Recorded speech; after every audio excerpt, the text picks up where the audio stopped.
ukwezi kwa 11 ni kumanyonka musenene kandi omu niho abantu bariko babategereza ensenene yo kuzikwata.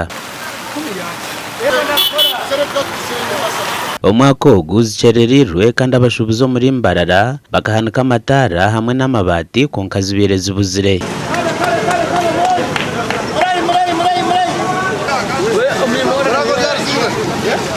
Erizoba abashubuzi bagira hakashe kwa matama bwanyuma yo kureba ensenene kandi zaba ziri nyingi za Rugaheru ya Mbarara. Zikwata muze ensenene zizo muri Mbarara.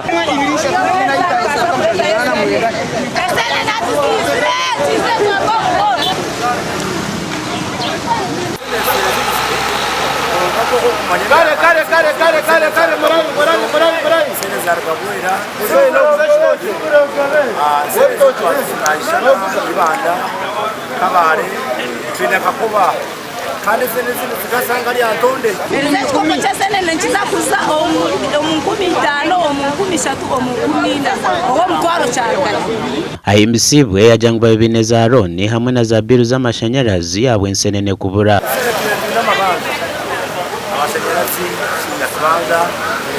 So last year turakwazirese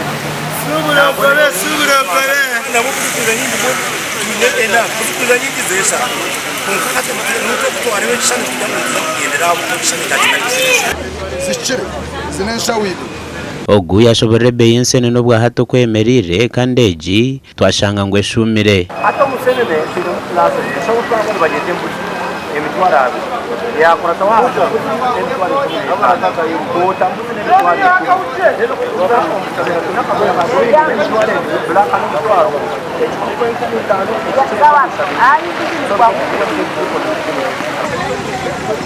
Abantu batekateka ngo enjura yagumiza munegwa ensenene niziza kanya kandi n'akabeyi kashumeho. Abwa TV West and Adolf Ayureka agacenchwire.